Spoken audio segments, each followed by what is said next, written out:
My name's Amy Barron. I'm from America, but I've been in Thailand 14 years. So this is PAWS Bangkok. We're an animal welfare program. We focus a lot on cats. We have a cat shelter. We have cat adoption programs. We adopt out about 300 cats a year. We do educational programs for Thai community members, for school kids, for veterinarians. We are involved in research projects with the universities here, non-harmful, non-invasive research, animal research. We rescue some cats. We do a lot of spay-neuter street cats. We work with local rescuers to help them out with cases as they need. It's approaching 11 years now. Started July 1st of 2012.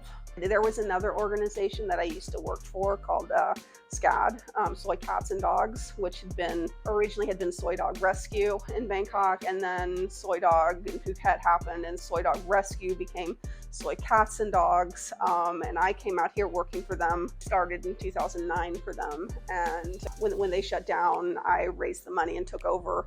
This was actually their cat center. Most of them, this is the main, he's the one that everybody really seems to know. That's Train Kitty. He was rescued around Christmas 2014. He was hit by a train, and so he's missing his left legs, and it doesn't bother him, not one bit. He goes around, he recovered. When he was brought to us, it had been like 4 or 5 days after his injury, and nobody had really done anything for him. He had been to the hospital, but they wouldn't really take care of him because, money. It was some motorcycle taxi drivers that he was their cat, kind of community cat that they took care of. And anyway, so a lady who actually upper, I don't know what her rank is now, but in the Navy, she actually coordinates a lot of rescues, gets people that need help with groups that can help them. She asked me if I would take this case. A lot of people are saying, oh, 2 legs, you need to put it to sleep. But when I saw it, I'm like, no way. I gave him some pain relief, which is what he needed. The next morning, my friend did a proper amputation on his legs because he basically had holes with little bones sticking out. Within a day, he was breaking out of his cage and running across the floor like nothing. I thought we'd at least have to do some rehab, right? No. So now he's still, that's why we say no desk train kitty, no train kitties on desks, because he jumps up onto the tables and he knocks everything off usually. So he's a big boy. And just kind of proof that Temple Grandin said, instead of thinking about what animals can't do, you need to think about what they can do. This one, she's my big girl of the world. And she's about 7 now. She was security guard's kitten living in a condo parking lot, and she got hit by a taxi, and so she was paralyzed in her hind legs, and she had it's called a diaphragmatic hernia, basically all of her abdominal organs in her chest cavity. So we had a surgery, and it didn't look like she was going to survive it, but she did. And she's just tough and mean, and I love her dearly. She actually can toilet, but she has a problem where sometimes she'll get constipated, and then all hell breaks loose. So she's doing a lot better though now.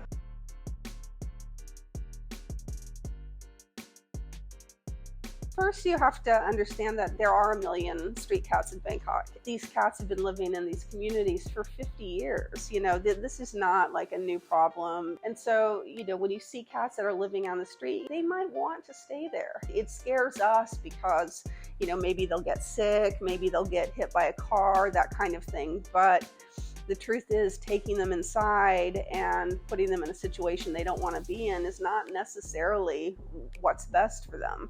We'll hear about people who find some kittens and pick them up and take them away from their mother, or people just steal somebody's street kitten, and I'm just usually if you're going to take something, look for the people that are feeding it, because it's hard when you're feeding outdoor cats when one just disappears. It's hard for a lot of Westerners to accept this. It's a different way of thinking about it. In the United States, you see a stray cat, you pick it up and you take it to the shelter where they kill it. We want to do what's right for the cats, but we have to have people understand that it's not necessarily right to bring them into a shelter. They have a home. It's just not the home that we wish they had. And then you need to see, is this cat friendly? Because a lot of these cats are feral, or at least partially feral. They, when you've got ones that don't want to be handled, what do you think is going to happen when we put them in a room with what do you think is going to happen to them when you put them in a shelter? Are they going to be happy stuck in a room? Are they going to be adoptable stuck in a room? You've got friendly ones that we can adopt out, but then you've got ones that are not friendly. So they basically spend their lives in a shelter. Would you rather be outside, living your life, or would you rather be stuck in a room? So, we need to think about what animal welfare is. Animal welfare is giving animals what they need. And part of what animals need is to be able to lead a lifestyle that allows them to be a cat. If that means living on the streets, that's where they need to stay. So when you do find ones that are sick, take them to the vet. If it's sick and you want to get it help, you have to commit to paying for it to get the help. Now, veterinary care in Thailand is cheap at most places, which is good. But you have to, if you want to help that cat, there are no government service. For medical care, there are no organized services. We do it as much as we can, but we only have so many funds. We rely completely on donations, right? So if you want to get an animal help, you've got to take it to the vet yourself. If you want to rescue kittens, you need to make the commitment keeping those kittens and getting them a home. Because the fact is that the few groups that there are, like us, we can't guarantee that there's space for them. Basically, we do what are called open adoptions. We have people come for an interview to meet our cats. We look to put the right cat with the right family. And our big two criteria is first, that you'll never let them out on balconies or allow them near open windows, because high-rise syndrome is a thing, and these cats do fall off of balconies. So we're very strict about the balcony rule. And also, if you're going to be leaving Thailand, that you take your cats with them instead of just leaving them with a maid or that kind of thing. And we understand that people's circumstances change, and we try not to judge that. But the point is that if you're getting a cat, you have to have the intent to take them with you. You have to be planning on it, because some people will adopt a cat and just with the assumption that they will give it to somebody else when they leave. Especially when we're adopting out kittens, it's really hard for us to adopt out a kitten, and then when it comes back to us as an adult, it's harder to get adults adopted out. So that's why we just talk through these things. Yeah, we do have people foster for us. We always need foster homes for people that don't think they can commit to having a pet. Also, some people just prefer fostering. We foster out kittens that are not ready for adoption. Sometimes that's anywhere from 2 to 6 weeks, usually, maybe 2 months. And then when they're about 8 weeks, 1 kilogram, then they come here for de-sex, then we adopt them out. Occasionally, we'll let older ones go into foster if they're really nervous to be socialized. Otherwise, it's adult cats. Just send us a message. It's the same, no balconies. You have to be able to, take care of the cat in question, turn it to us when, it's time. You can refer adopters to us. You can't adopt them out yourself, that kind of thing.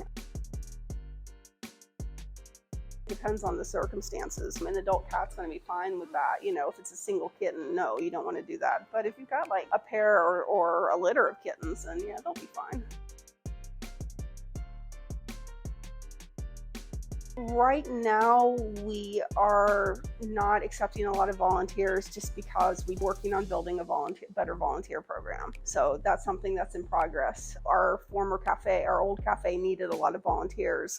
The current one doesn't. So yeah, our volunteer needs are, more foster homes. Or if like groups of volunteers want to get together and do something like a bake sale or food drives, that kind of thing. For fundraising, fundraising events. But yeah, as far as in shelter, we don't have that much. We can always take dry food. We prefer Whiskas because that's what we feed the majority of the cats. There are certain special diet foods that we need. We can always take wet food. We need things like paper towel, hand soap, or body wash that we use for hand soap. Thing is, what we need most is money. Let's see, we have 2 full-time Thai staff and a 3rd part-time. We have full-time vet and a part-time vet. Those are all salaries we have to pay. I don't get paid, and everybody else is a volunteer as well. We have to pay for rent and our bills each month, so on and so forth. But also we need a lot of medical supplies. We go through medicines, vaccines, test kits, we do blood work. So we need, each kitten to raise a normal, a healthy kitten, it'll cost us about 2,000 baht because we'll de-sex it. We do all our surgeries here in-house, or like most of them, spay-neuter surgeries. We can also do things here like remove eyeballs or fix hernias, fix wounds. We have that, and we can do veterinary care as long as it doesn't need to be emergency 24-hour care. So that means that those animals have to go to a veterinarian, and those are more bills that we have to pay. Just to remember that the more donations we get, the more animals we can help. We do have limited resources. We can only have so many cats in the building. We have about 70 right now. In some hoarding emergencies, we've had to take more. But yeah, just to rethink about what you think the needs of these animals are. Unfortunately, there just aren't services here like there are in some cities. We try to help as many as we can, but when we run out of resources, we can't do any more. They need appropriate shelter. They need appropriate medical care, appropriate companionship or not. They need the ability to express their natural behaviors.